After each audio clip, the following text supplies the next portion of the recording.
Hello. Monetary and fiscal policies का part two आज हम डिस्कस करने जा रहे हैं। पार्ट वन हम डिस्कस कर चुके हैं। आज हम देखेंगे कि इंस्ट्रूमेंट्स ऑफ मॉनेटरी पॉलिसी क्या हैं। वो इंस्ट्रूमेंट्स, वो टेक्निक्स, वो टूल्स जिनके थ्रू मॉनेटरी पॉलिसी को अप्लाई किया जाता है कंट्री के ऊपर और इम्प्लीमेंट किया जाता है, जिसके थ्रू मॉनेटरी पॉलिसी अपने ऑब्जेक्टिव्स अचीव करती है। पहले नंबर पे बैंक रेट ऑफ इंटरेस्ट है। जो जो बैंक्स के रेट ऑफ इंटरेस्ट होते हैं वो उनको कम या ज़्यादा किया जाता है। जब आप इंटरेस्ट रेट को बढ़ा देते हैं तो लैंडिंग पावर बैंक्स की उससे बैडली इफेक्ट होती है और लोग उससे ज़्यादा लोन नहीं ले पाते। और जब लोग लोन ज़्यादा नहीं ले पाते तो उनकी जो मनी सर्कुलेशन है कंट्री में वो कम हो जाती है, मनी सप्लाई कम हो जाती है। और जब लोगों के पास पैसा ज़्यादा नहीं जाता तो चंद माह में, चंद 8-10 महीने में फॉर एग्जांपल परचेजिंग पावर लोगों की कम हो जाती है, एग्रीगेट डिमांड आपकी गिर जाती है और जिसकी वजह से आपका इन्फ्लेशन भी लो हो जाता है। तो बैंक रेट को ज़्यादा ये कम करके मॉनेटरी पॉलिसी अपने ऑब्जेक्टिव्स अचीव करती है। दूसरा कैश रिजर्व रेशो है, ये लिक्विडिटी रेशो है। जो हर bank is suppose to keep a certain amount in in liquid form. हर बैंक ने कुछ रकम अपने डिपॉजिट्स जो अवाम ने उनको दिए होते हैं, which is liability for the bank.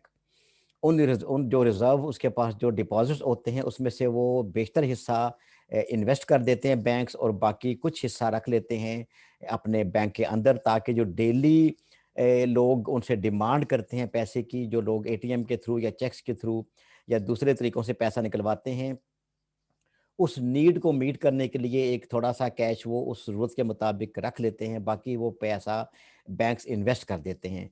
तो जब ये रेशो बढ़ा दी जाती है इस कैश रिज़र्व की, तो banks are left with less money than before.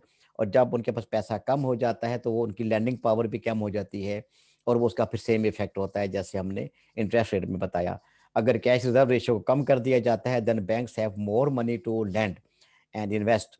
तो उसके पास उनको फ्री हैंड कम मिलता है, उसकी वजह से फिर वो अवाम में पैसा भी कम ट्रांसफ़र होता है। जब रिज़र्व रेशो हाई होती है, तो उनकी जो बैंक्स की लेंडिंग पावर है वो कम हो जाती है। जब रिज़र्व रेशो लो होती है तो बैंक की लेंडिंग पावर बढ़ जाती है और उसी से इफ़ेक्ट होता है मुल्क में money supply. Open market operation है जो बैंक्स के पास जो सिक्योरिटीज़ होती हैं, स्टेट बैंक के पास जो फाइनेंशियल इंस्ट्रूमेंट्स होते हैं, वो उसको जब चाहते हैं कि मुल्क में से मनी सप्लाई को कम किया जाए, तो वो उन सिक्योरिटीज़ को मार्केट में सेल करते हैं। और वो सिक्योरिटीज़ जो हैं, वो जो पाकिस्तानीज़ हैं, जो ज़्यादा they have lot of capital, they can afford to purchase दो सिक्योरिटीज़ जिनके ऊपर रिटर्न उनको बाद में मिलता है। तो वो सिक्योरिटीज़ वो खरीद लेते हैं और पैसा चला जाता है स्टेट बैंक के पास और इकोनॉमी में से पैसा निकल के, सर्कुलेशन में से निकल के उस मिकदार में वापस चला जाता है स्टेट बैंक के पास। इसी तरह अगर जब वो स्टेट बैंक चाहता है कि मनी सप्लाई मुल्क में बढ़ा दी जाए, तो वो क्या करता है कि वही सिक्योरिटीज़ आवाम से वापस खरीदने की मुहिम चलाता है और वो सिक्योरिटीज़ खरीद के स्टेट बैंक पैसा देता है उनको, जो सिक्योरिटी होल्डर्स होते हैं जिन्होंने खरीदी होती हैं। और that increases the money supply in the country. जब मनी सप्लाई बढ़ती है तो उससे परचेजिंग पावर बढ़ती है, जब परचेजिंग पावर बढ़ती है तो उससे फिर इन्फ्लेशन बढ़ता है। क्यों? कि aggregate demand increases at a rapid speed, where as the supply of goods and services उस स्पीड से नहीं बढ़ पाती। As a result inflation rise कर जाता है। डेफिसिट फाइनेंसिंग, अगर आपके पास, मुल्क के पास, गवर्नमेंट के पास अगर पैसा कम पड़ जाता है तो फिर डेफिसिट फाइनेंसिंग की जाती है। State bank gives money to the government for financing their projects. Then issue of new currency, sometimes अगर जो है वो मनी सप्लाई बढ़ानी हो या गवर्नमेंट को पैसा चाहिए हो, तो state bank can print new money.